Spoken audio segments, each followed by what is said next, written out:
শুরুতেই জানিয়ে দিব দ্বৈত নাগরিকত্ব ইস্যুতে তারেক রহমানের মনোনয়নপত্র বাতিল। উত্তাল রাজপথ, হাইকোর্টে বিএনপি প্রশাসনের কঠোর হুঁশিয়ারি। এরপর থাকছে জামায়াতের সঙ্গে জোট নিয়ে এবার নতুন তথ্য দিলেন ইসলামী আন্দোলনের প্রার্থী। জোটে ফিরতে মরিয়া চরমোনাই পীর। এরপর জানিয়ে দিব অবশেষে বাংলাদেশে ক্ষমতায় চলে আসছে জামায়াত। নতুন জরিপে যে 4টি বড় দুঃসংবাদ পেল বিএনপি। এবং সবশেষে দেখবেন আবারও বিরাট বার্তা শেখ হাসিনার, জোরালো হচ্ছে দেশে ফেরার দাবি। এবার নতুন খেলা খেলতে যাচ্ছে আওয়ামী লীগ। নির্বাচন ঠেকাতে নেতাকর্মীদের চূড়ান্ত প্রস্তুতির আহ্বান। বিস্তারিত থাকছে প্রতিবেদনে। এতক্ষণ শুনছিলেন সংবাদ শিরোনাম, এখন থাকছে বিস্তারিত।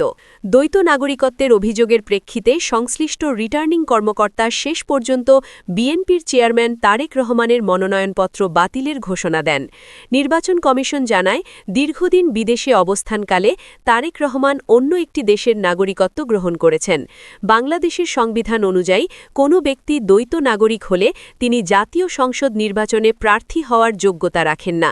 এই সিদ্ধান্ত প্রকাশ পাওয়ার সঙ্গে সঙ্গেই নয়াপল্টনের কেন্দ্রীয় কার্যালয় সহ দেশের বিভিন্ন অঞ্চলে বিএনপির তৃণমূল পর্যায়ের নেতাকর্মীদের মধ্যে তীব্র ক্ষোভ ও উত্তেজনা ছড়িয়ে পড়ে।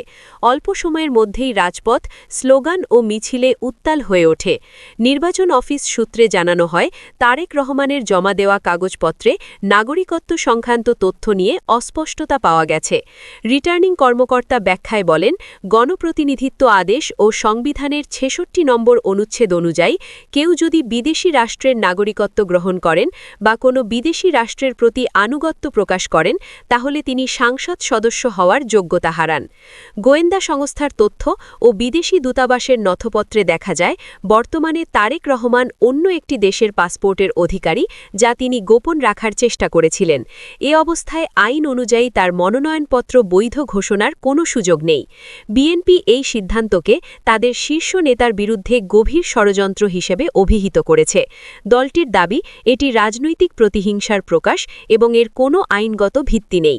নির্বাচন কমিশনের সিদ্ধান্তের বিরুদ্ধে দ্রুতই বিএনপি উচ্চ আদালতের দ্বারস্থ হয়। দলের লিগ্যাল উইংয়ের পক্ষ থেকে সিনিয়র আইনজীবীরা জরুরি ভিত্তিতে হাইকোর্টের রিট আবেদন দাখিল করেন। বিএনপির আইনজীবীরা বলেন, তারেক রহমান রাজনৈতিক আশ্রয়ে ছিলেন, তবে কখনোই নিজের নাগরিকত্ব ত্যাগ করেননি। আদালত প্রাঙ্গণে সাংবাদিকদের সঙ্গে আলাপকালে দলের জ্যেষ্ঠ আইনজীবীরা জানান, এই সিদ্ধান্ত একতরফা এবং সরকারের নির্দেশনায় নেওয়া হয়েছে। তারা দাবি করেন, আইনি প্রক্রিয়ার মাধ্যমেই প্রমাণ করা হবে যে তারেক রহমান বাংলাদেশের নাগরিক এবং তার নাগরিকত্ব নিয়ে প্রশ্ন তোলার এখতিয়ার কারণেই। এদিকে আদালতের আদেশের অপেক্ষায় থাকা হাজারো নেতাকর্মী বাইরে অবস্থান নিয়ে স্লোগান দিতে থাকেন, ফলে আদালত চত্বরের পরিবেশ চরম উত্তেজনাপূর্ণ হয়ে ওঠে। এই সংকটময় পরিস্থিতিতে নয়াপল্টনে অনুষ্ঠিত জরুরি সংবাদ সম্মেলনে বিএনপি মহাসচিব মির্জা ফখরুল ইসলাম আলমগীর সরকারের বিরুদ্ধে কঠোর ভাষায় সমালোচনা করেন। তিনি বলেন, সরকার জনগণ থেকে বিচ্ছিন্ন হয়ে আদালত ও নির্বাচন কমিশনকে ঢাল হিসেবে ব্যবহার করছে। তারেক রহমানের জনপ্রিয়তায় ভীত হয়েই এই অজুহাতে তার মনোনয়নপত্র বাতিল করা হয়েছে। তিনি আরও বলেন, বর্তমান সরকার আদৌ দেশে অবাধ ও নিরপেক্ষ নির্বাচন চায় না, বরং নির্বাচনের আগেই প্রতিপক্ষকে মাঠ ছাড়া করতেই এই ষড়যন্ত্র বাস্তবায়ন করা হয়েছে। তার ভাষায়, এটি একটি পুতুল সরকার, যারা জনগণের ভোটাধিকার কেড়ে নিয়ে ক্ষমতায় টিকে থাকতে চায়। তবে তিনি দাবি করেন, জনগণ এবার সচেতন হয়েছে এবং এই ষড়যন্ত্র সফল হতে দেওয়া হবে না। মনোনয়নপত্র বাতিলের খবর ছড়িয়ে পড়ার পর ঢাকা ও বিভাগীয় শহরগুলোতে ব্যাপক অস্থিরতা দেখা দেয়। ক্ষুব্ধ বিএনপি সমর্থকেরা বিভিন্ন স্থানে টায়ার জ্বালিয়ে সড়ক অবরোধ করেন এবং সরকারের পদত্যাগের দাবিতে স্লোগান দেন। এতে সাধারণ মানুষের মধ্যে আতঙ্ক ছড়ালেও রাজনৈতিক অঙ্গনে নতুন করে বিতর্কের সৃষ্টি হয়।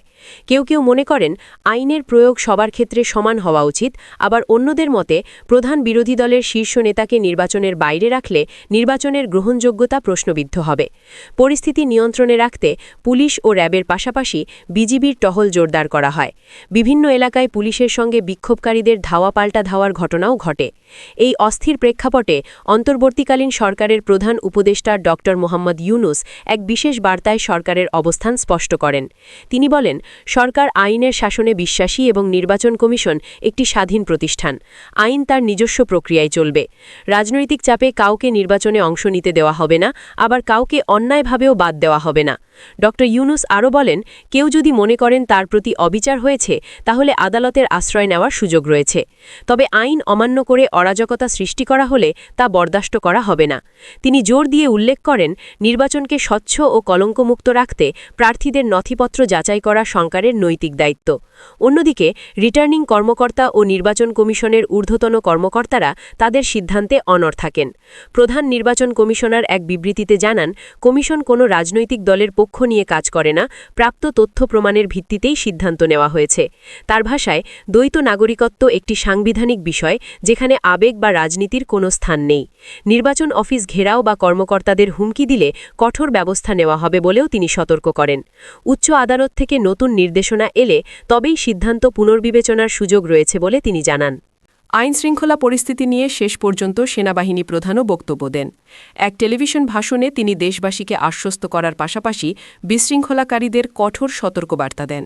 তিনি বলেন, বাংলাদেশ সেনাবাহিনী দেশের সার্বভৌমত্ব ও জনগণের জানমালের নিরাপত্তায় সর্বদা প্রস্তুত। রাজনৈতিক মতপার্থক্য থাকতে পারে, তবে তার অজুহাতে অরাজকতা, অবৈধ তৎপরতা বা রাষ্ট্রীয় সম্পদের ক্ষতি কোনোভাবেই গ্রহণযোগ্য নয়।